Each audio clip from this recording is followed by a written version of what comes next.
tenha dado tempo para meditarem na excelente comunicação que tivemos e na transmissão de informação. Ora bem, nós temos que imperativamente deixar esta sala a 7:45. Portanto, eu pedia às pessoas que quisessem intervir que como fizessem chegar essa ideia, basta levantar o braço o mais cedo possível, para depois eu não ter que estar a cortar a palavra. A nossa norma é que, de facto, a gente que faz perguntas tem resposta. O seu homem é outra coisa. Esta senhora quer falar. Primeiro é esta menina que Quantas foi a primeira a pessoas? levantar. Vamos ver. Não, Para já. foi ela que eu vi. Os três. Minha visão periférica. Eu não importo de cara. Ok. Posso? Ok, boa tarde. Parabéns pela sessão, gostei daquilo que assisti. Tem de se identificar. O meu nome é Ana Oliveira, sou arquiteta de formação e neste momento aprendiz de urbanista, estudante, mestrado, e gostaria de colocar uma questão ao Sr. Arquiteto Paulo Paes. No caso de Barcelona, toda a qualificação urbanística que foi feita, que me parece mais ou menos alinhada com aquela que está a ser feita em Lisboa, teve um efeito que parece positivo na cidade, mas que parece perverso ao nível social. E o arquiteto falou nessa questão, mas eu queria tentar quantificá-la, ou seja, no caso de Barcelona, a qualificação da cidade, município, expulsou para fora dos limites administrativos da cidade de Barcelona mais população, porque as rendas invariavelmente foram qualificadas, como deu o exemplo da moraria, o espaço qualificado valoriza o valor do imobiliário. Apesar da crise, gostava de saber qual é que é a proporcionalidade entre essas rendas de custos acessíveis, se isso está quantificado e sim, qual é a proporção entre essa habitação a custos acessíveis e a restante oferta habitacional que se prevê que existe em Lisboa com o novo PDM.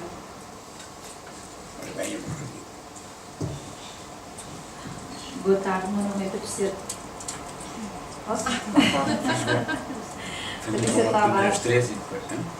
Eu venho pelo Giota e queria primeiro congratular-me pelas alterações, das reversões do PDM, ou seja, nós realmente ver que estamos a melhorar, ou seja, há vários erros e estamos a voltar para trás, o que é muito bom sinal, não é?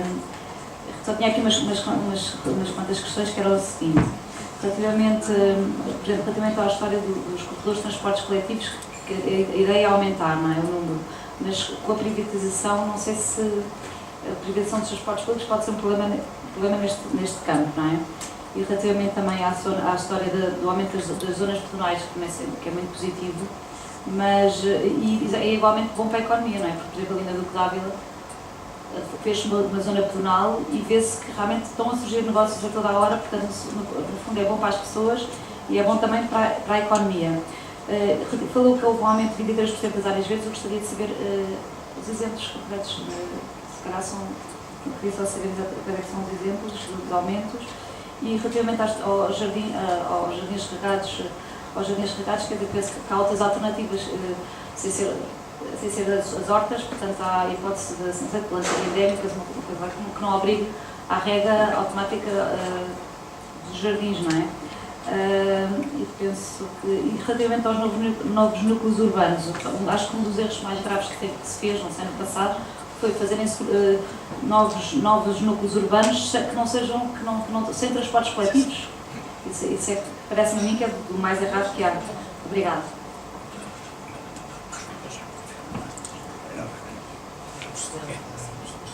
Deixa um espaço quando a ronda para iniciar. Só não há muita gente. Quem é que mais quer dizer? Depois lá atrás, não é? Ok. Pronto, só de uma forma muito telegráfica. A realidade relativamente à questão social em Lisboa tem sido muito diferente do contexto de outras cidades europeias. Por exemplo, mesmo pegando na questão da temática da reabilitação urbana, classicamente a reabilitação urbana em Paris, por exemplo, implicou a gentrificação, ou seja, tudo aquilo que foi reabilitado, a população originária foi para a periferia e, portanto, a reabilitação foi feita para virem novos habitantes com outro estatuto económico. Em Lisboa, a política de reabilitação que começou nos anos 90, ainda no mandato do Dr. Jorge Sampaio, foi pensada e desenhada numa lógica de manutenção das populações. Inclusivamente, foi utilizada para a reabilitação urbana os saberes e os artifícios locais que tinham emprego no próprio processo de reabilitação urbana. Portanto, são realidades muito diferentes. E é evidente que só há marchas populares em Alfama se for com aquele tipo de população que lá está, não é? Não seria pensável, num processo de gentrificação, que as marchas de Lisboa fossem o que fossem. Dando-lhe assim um exemplo mais comezinho. Relativamente à questão da habitação a custos acessíveis, a Câmara tem-se preocupado historicamente com esta questão. Isto é uma questão nova, é uma questão recorrente, e, portanto, nós incorporámos-la no novo PDM. Houve vários instrumentos históricos, posso dizer, desde a Pulo Jovem até um protocolo com a Federação das Cooperativas de Habitação para construir, portanto, casas através das cooperativas de preço mais acessível, etc. Nós agora criamos um sistema de incentivos em que o ideal seria, nas promoções novas, termos no mínimo 20% a 25% dos fogos a custos acessíveis. Portanto, isto é um programa que está a ser desenhado, o PDM é muito recente e, portanto, não lhe consigo dar resultados de uma coisa que ainda é muito recente e, ainda por cima, entrou em vigor numa situação de arrefecimento do mercado imobiliário e, portanto, o que ainda torna a coisa mais complicada. Aquilo que lhe posso dizer é que a reabilitação urbana, de uma forma global, responde melhor àquilo que é à grande promoção imobiliária sobre este ponto de vista da habitação a custos acessíveis. Sob o ponto de vista também da coesão social, este PDM tem um grande enfoque nessa matéria. Eu não apresentei completamente isso. Teríamos aqui matéria para vários dias, podíamos fazer quase um congresso do PDM, vendo os vários temas, mas a matéria da coesão social e territorial é muito importante no novo PDM, designadamente a questão dos bairros e zonas de intervenção prioritária, todo o problema da estruturação da chamada Coroa Norte de Lisboa e ainda da reconversão dos bairros de génese ilegal que ainda subsistem e que estamos a trabalhar para eliminá-los no bom sentido, que é, no fundo, reconvertê-los. E, portanto, tudo isso são temáticas que versam a questão da coesão social e territorial. Relativamente à questão que colocou aqui do lado direito, relativamente à questão dos transportes coletivos e privatização, bom, a Câmara, é sabido que o discurso político da Câmara neste momento não é esse, é no sentido de eles serem municipalizados, portanto é uma reivindicação. Aqui posso-lhe transmitir aquilo que é a orientação política do Sr. Presidente da Câmara. Ainda há pouco tempo houve debates, quer na Câmara, quer na Assembleia Municipal, sobre essa matéria e é conhecida a posição do Presidente da Câmara de Lisboa. Relativamente às zonas pedonais, é exatamente o que diz.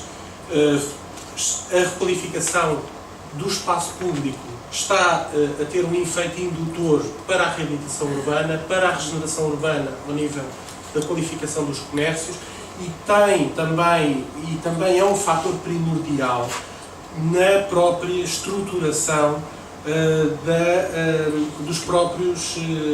própria ligação da própria estrutura ecológica dentro da cidade no meio urbano mais duro. O exemplo da Duque d'Ávila que deu é um bom exemplo. Quando o projeto da Duque d'Ávila estiver completo e irá até a Alameda Dom Afonso Henriques, nós já estamos a trabalhar na ligação do Parque da Bela Vista às Olaias, requalificando a ligação das Olaias à Fonte Luminosa, portanto à própria Alameda Dom Afonso Henriques, e ligando, através da Duque d'Ávila, ela liga ao Alto Parque Eduardo VII, como sabe, e através do Corredor Verde a Monsanto, de repente tem um elemento que estrutura e que liga o Parque da Bela Vista, que é a zona verde mais importante na área oriental da cidade de Lisboa, a Monsanto, que é a área verde mais importante da zona ocidental. E, portanto, tem isto tudo ligado pelo espaço público. A questão dos 23% mais áreas verdes, que exemplos eu dei-os em concreto. Eu, quando mostrei aqueles exemplos no Val de Chelas, no Val do Rio Seco, aquelas áreas tinham aptidão à construção no plano diretor municipal anterior, não estavam como espaços verdes no plano diretor municipal anterior e agora estão como espaços verdes neste plano diretor municipal. Também devo-vos dizer que concretamente na área de Chelas, do Val de Chelas, algumas áreas que estão marcadas como espaço verde são áreas edificadas. Isto vai implicar depois um programa com algum peso financeiro para reverter aquela construção. Portanto, este PDM, ao contrário dos anteriores, pensa já na reversibilidade da ocupação, que é qualquer coisa novo.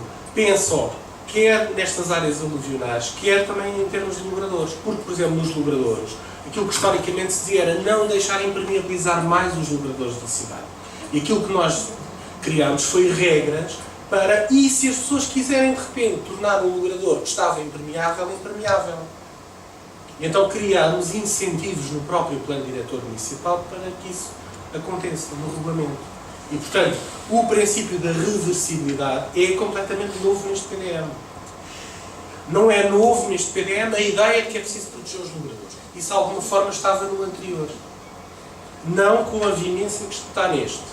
Mas aqui quisemos também dar um salto como também a reversibilidade da ocupação de áreas que estão em estrutura em verde. E, portanto, criámos regras específicas para isso. Jardins regados alternativas, isso temos vindo a estudar agora e a trabalhar com a parte de ambiente na Câmara na programação daquilo que ficou como verde no PDM. E como verde no PDM é uma mancha verde. E, portanto, não se sabe o que é que está por ali, não é? E agora, quando estamos na concretização, estamos a trabalhar na programação. E na programação, de repente, no parque periférico, nós temos zonas que são florestadas, temos zonas que são para a agricultura, temos zonas que são para parque urbano clássico, temos zonas que, por exemplo, podem conjugar o parque urbano com a utilização de novas tecnologias, porque, de repente, na borda, nós temos, de um lado do parque, um parque tecnológico que se pretende desenvolver e, do outro lado, uma área de cariz social, de bairro social, que é o bairro Patos Cruz, e, de repente, o parque, em vez de ser uma fronteira que separa as duas realidades, pode ser o ponto de congregação das duas realidades. E então fazer convergir a tecnologia como elemento de mediação e de integração social das duas realidades, por exemplo. E, portanto, o parque pode ser motivo para. E, portanto, isto para lhe dizer que as coisas têm vindo a ser trabalhadas com essa diversidade. Por exemplo, no plano do pormenor do parque hospitalar, a equipa fez uma proposta muito concreta de florestar do Val de Chelas e, portanto, de repente temos ali uma estrutura que, em termos de dimensão, é o segundo parque a seguir a Monsanto na cidade, com uma dimensão extraordinária, muito considerável, e, portanto, temos um parque que, de repente, tem uma estrutura verde com muito baixa, necessidade de manutenção, do que requer um relevado, por exemplo, tipo Parque Eduardo VII. Relativamente aos núcleos urbanos sem transporte coletivo, isso infelizmente foi uma realidade na área metropolitana, daí que neste PDM nós fizemos confluir uma política de ordenamento com uma política de mobilidade. Quando nós, de repente, olhamos para Lisboa como uma realidade multipolar, nós assinalamos no novo PDM aquilo que são a coroa das novas polaridades emergentes dentro da cidade, e elas têm que estar conectadas com aquilo que é a realidade das polaridades na área metropolitana, mas têm que principalmente estar conectadas com o sistema de transportes coletivos. E então, nas áreas de interface de transportes coletivos, que são áreas de reconversão, nós apontamos-las como áreas de polaridade. Um exemplo muito concreto, a Feira Popular. A Feira Popular não pode ser um condomínio habitacional normal na cidade. Aquilo está num sítio estratégico, onde conflui a linha de Sintra com a linha de cintura, onde, ainda por cima, com a ligação da linha de cintura à linha de Cascais, e se um dia for ligado, criada a terceira travessia com a componente ferroviária, eu tenho o fecho do anel ferroviário no sul, e em que aquela estação tem uma grande centralidade. E então não pode ser mais um condomínio na cidade. Tem que ser, de facto, uma polaridade urbana entendida como tal. E as pessoas até podem viver longe, mas vêm de comboio e saem à porta do trabalho no comboio. Portanto, há aqui uma convergência da política de mobilidade com a política de ordenamento. Muito obrigado. Temos dois. Arquiteto.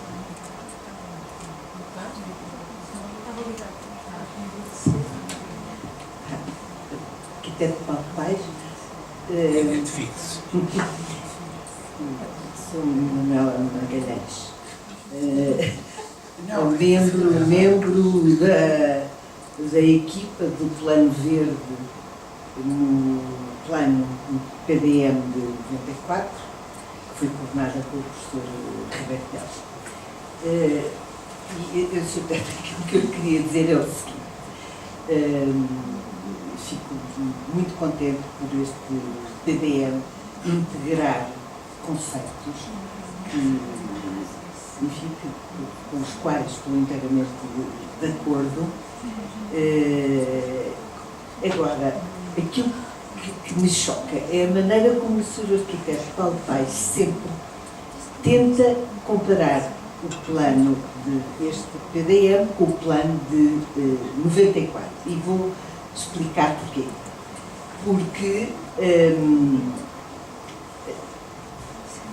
Porque no plano 94, porque não coloca as coisas em termos de evolução dolorosa dos paradigmas, de pessoas que lutam por que isso aconteça e de alguns conceitos que são instrumentos básicos para que isso aconteça.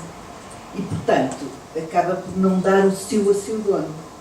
E isso parece-me um bocado desagradável. No plano de 93, embora tenha sido muito, que acabou em 93, foi só aprovado em 94, embora tenha sido muito difícil a integração no plano de conceitos como os da estrutura ecológica, como dos sistemas de vista, em que a estrutura ecológica tinha lá praticamente, portanto, todo este conceito da estrutura ecológica que está neste plano, vinha de trás, embora não estivesse integrado,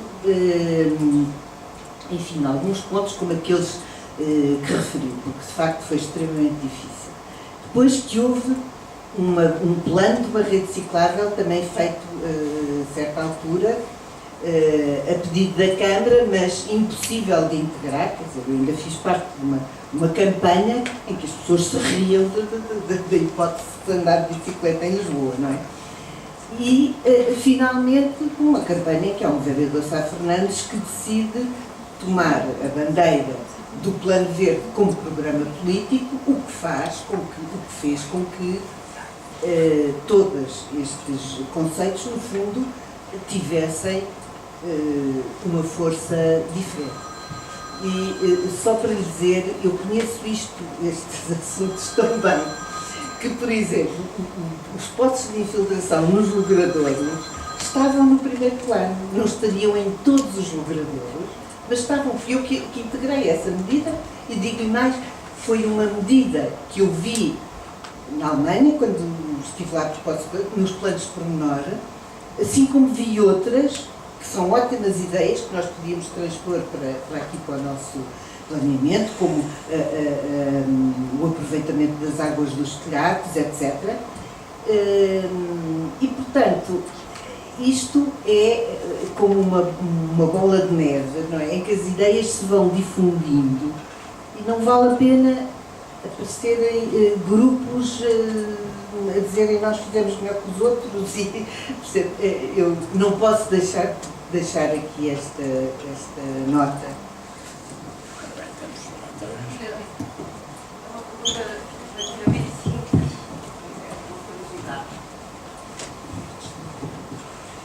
Cecília Serres, sou da Universidade de Lisboa, trabalho no Jardim Botânico neste momento.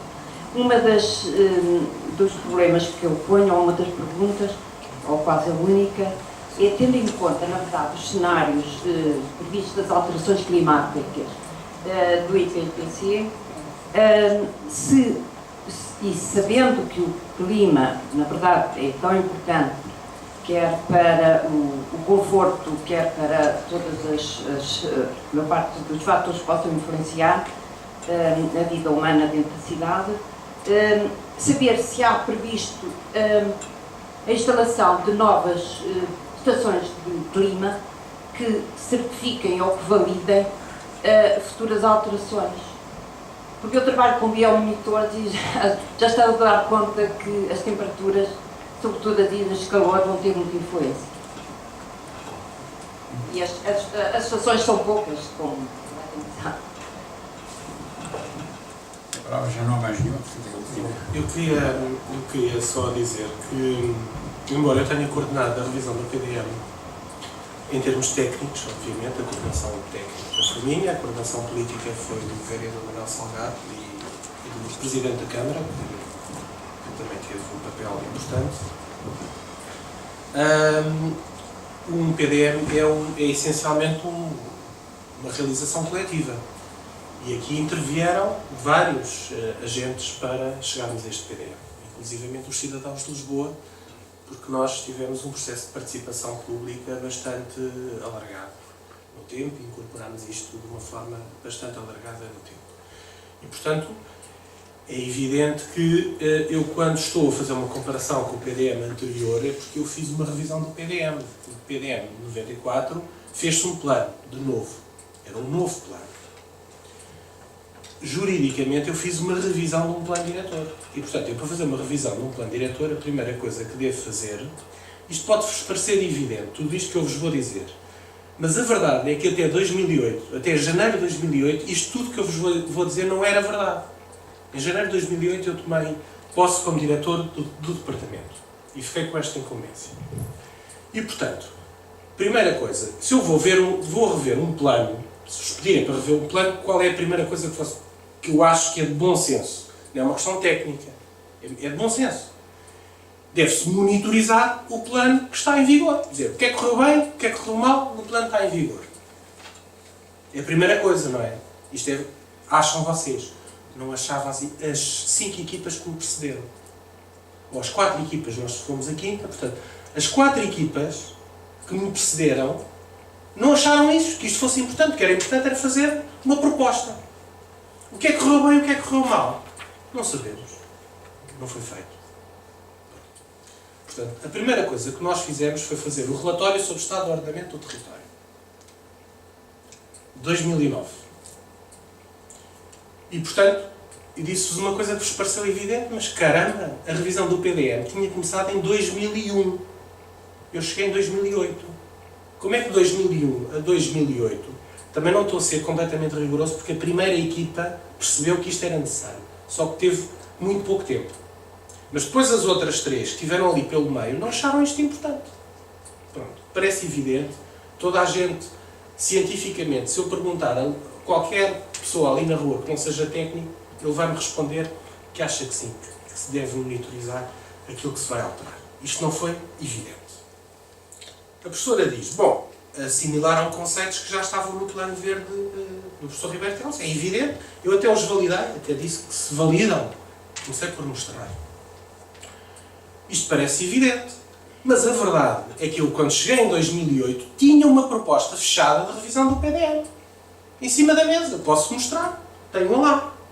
Essa proposta urbanizava os vales. Portanto, aquilo que a professora está a dizer, isso parece que está aqui a apresentar uma coisa que é uma grande novidade, não sei o quê, até de bom senso. Pelos vistos, quem lá esteve antes não achou que fosse evidente. Quer dizer, o que era evidente é que estava ali terreno, ainda por cima, propriedade do município. Isto com a falta de dinheiro, ainda por cima que há, pareceu-lhes evidente às outras pessoas que se devia urbanizar o vale, aquele vale. Nós, pareceu-nos evidente o contrário. Pelos vistos, as evidências não são todas iguais para todas as pessoas. O plano de 94 e a equipa, não estou a tirar culpas à equipa do professor Ribeiro Teles, obviamente, estudou o sistema úmido. E o sistema úmido é estruturante na estrutura ecológica. E o sistema úmido, na sua completude, é isto que está aqui. Mas isto que está aqui, vão lá consultar o PDM 94 a ver se encontram o sistema úmido com esta demarcação. Não encontram. Sabem porquê? Não é que o professor Ribeiro Teles e a sua equipa não o tenham estudado. Estudaram. Depois a seguir chegaram os urbanistas, porque isto era tudo estratificado. Havia uns que tratavam dos verdes, havia outros que tratavam da mobilidade. E depois havia uns urbanistas que disseram assim, mas isto aqui, que ainda por cima é tal bacia endorreica, que é uma área importantíssima do sistema úmido. Está urbanizada, está consolidada. Portanto, chegas aqui, está ali um jardim que é o Campo Grande, é sistema úmido. Depois faz um corte.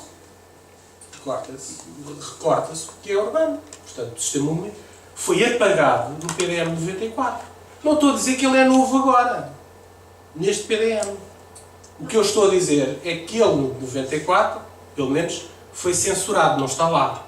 Na sua Só mostra a dificuldade Pronto. que havia nessa altura Pronto. de defender isso. Mas também devo dizer que houve parte da equipa técnica que, tirando a coordenação técnica, que passou nestes últimos anos pela revisão do plano diretor municipal, e aquilo que me foi transmitido é que essa dificuldade de algo continuava até 2008. E, portanto, quer dizer, aquilo que parece uma coisa tão evidente, que eu estou aqui a dizer uma coisa de Lana Caprina, que é evidente que não, quer dizer, afinal não fez mais do que a sua obrigação, e eu acho que não fiz mais, eu e o resto da equipa não fizemos mais que a nossa obrigação, não foi evidente para quem nos percebeu. Pronto. Também, não, a professora diz, estudou-se uma rede ciclável, o PDM 94 não tinha uma rede ciclável estruturante, não tinha uma rede pedonal estruturante.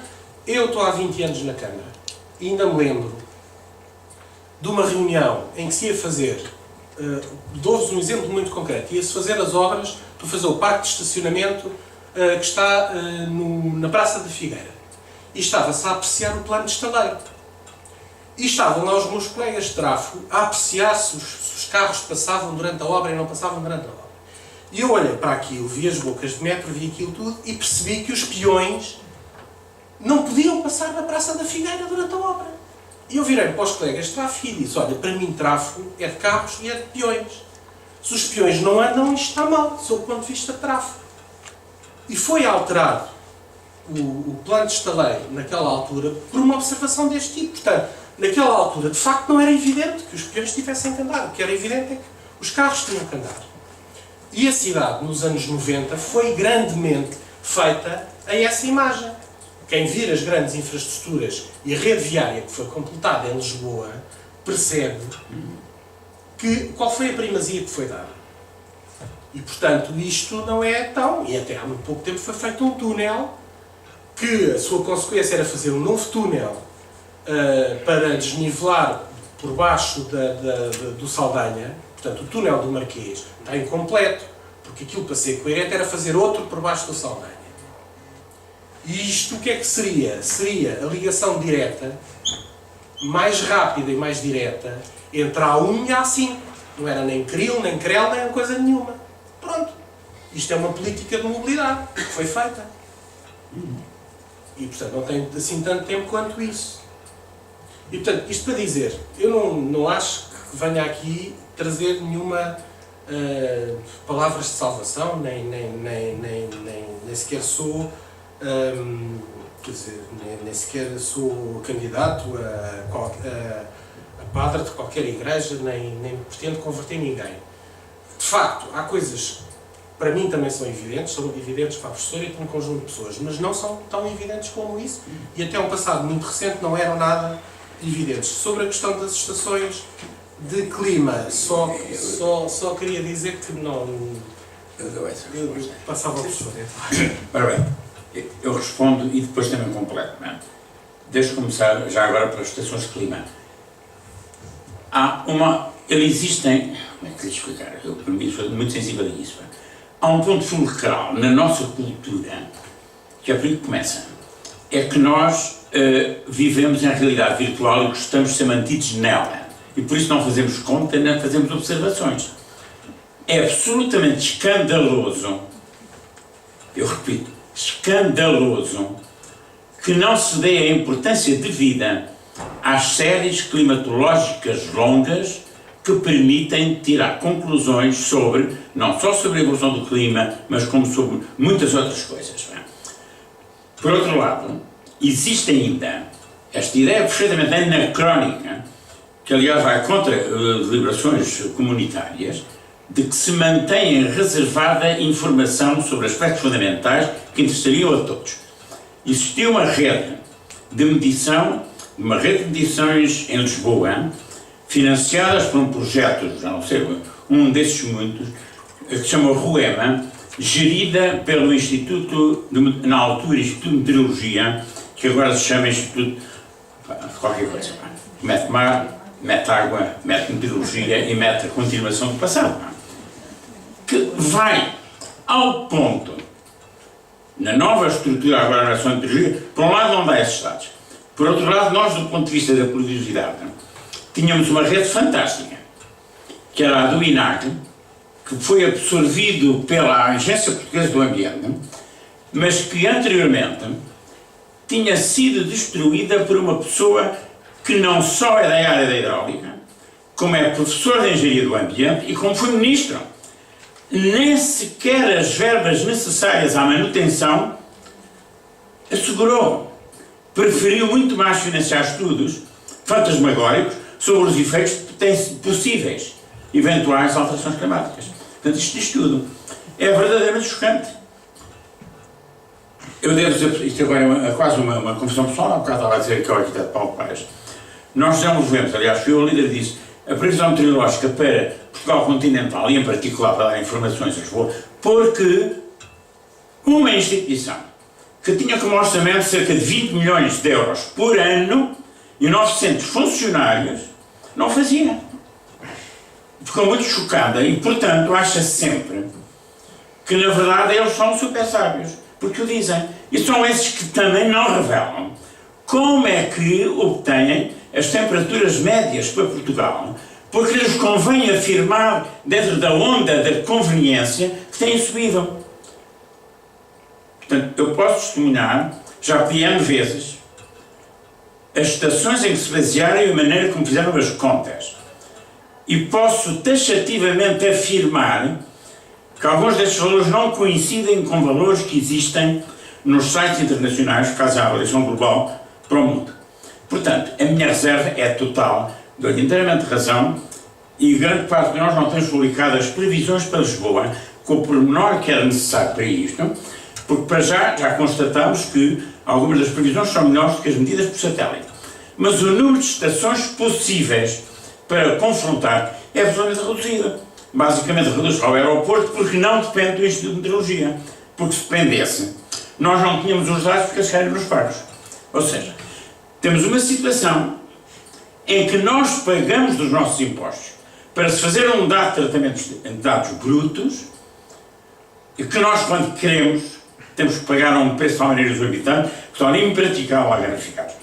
Do ponto de vista prático, vale a pena também terem a noção, todas as redes fiáveis de medição meteorológica desses postos são acompanhados da previsão em simultâneo. Isto permite detectar com antecedência instalações de medida que ficaram desatualizadas ou que deixaram de estar calibradas. Eu pessoalmente posso contar um caso, não é segredo nenhum, da excelente relação com o INAC, se calhar por isso é que deixou de ser financiado, em que nós, em alguns casos, a previsão dava tal diferença com algumas estações que chamávamos a atenção e em muitos casos se verificava. Estou-me a lembrar de um caso de pluviosidade, chamei a atenção no próprio dia e verificaram que já agradeceram, porque de facto tinha havido, para não um entupimento completo, mas bastante grande na estação do Gago Coutinho. Chama-se isto trabalhar com seriedade num país em que é feito por cidadãos e não por génios iluminados que só sabem governar. Portanto, este aspecto eu acho que eu desculpa lá, agora também tenho que referir aqui a intervenção da professora e a sua. Sucede, eu fui deputado municipal na altura do PDM do outro. E, portanto, como deputado independente, calculo no meu sentido esta, deputado independente também é uma diversão. Mas a verdade é que estes temas, deste absurdo, estão lá, desde a história do Rio Seco, desde aquele escândalo que é aquela Faculdade de Arquitetura, naquele polo. Fiquei completamente marginalizado no Senado Universitário, onde levantei essa questão. Tive o maior conflito com o reitor, na altura era o presidente Jorge Sampaio, mas a verdade é que eu aqui continuo, percebe, a pessoa, para dizer, isto leva anos. E eu só me posso consolar com o que dizia o famoso Planck, o físico. As novas verdades não se impõem, porque se grita ou se berra mais alto, mas porque as novas gerações aparecem habituadas às novas ideias, que por isso se tornam óbvias. Ora bem, eu acho que tem que dar parabéns àqueles que ajudaram as gerações mais jovens, que você faz parte, a achar que isto é óbvio. Porque na altura de 94 eu fui testemunha, não era nada óbvio. E mais, havia gente que achava que era completamente absurdo, tal como achavam que era completamente absurdo não fazer tudo para Sua Majestade o automóvel. Ora bem, nós temos que aceitar que há aqui uma enorme evolução, e que vai acelerar-se pelas próprias condições económicas. Era escusado na altura, chamava-se a atenção, eu fui-vos chamei, para o efeito que iria ter nos transportes o problema dos combustíveis e do custo. Muitas vezes se riram de mim, bom, isto aqui agora contar a minha história, mas não vale a pena. É só para dizer, o conjunto está, ele todo articulado, e seja como for, eu penso que tivemos uma excelente sessão de discussão, uma continuidade no tempo, e esta convicção que eu queria transmitir, e que o arquiteto Paulo Paes, que eu comecei por dizer que eu era um dinossauro e ele era um jovenzinho, que na verdade tem toda a satisfação de que as novas gerações apareçam sintonizadas com as novas ideias, a nova abertura de espírito e o novo conhecimento, e têm que o fazer a velocidade suficientemente rápida para não serem atropelados por um progresso que os mais velhos, muitos deles, mais velhos importantes, negociantes de variadas naturezas, impingiram. Eu quase que remetia para algumas declarações minhas de voto, mas ninguém vai ver aquilo na Assembleia Municipal, mas algumas combates, desde a estação da ajuda até a via da Neia Costa, eu às vezes tive que ser completamente mal educado de ter interrompido ou perturbado sessões públicas, mas não estão a dar comida, antes pelo contrário, porque se as ideias vão andando, ainda bem para nós dois. Arquiteto Paulo Paes, muito obrigado, e muito obrigado a vocês todos, acho que foi uma grande sessão.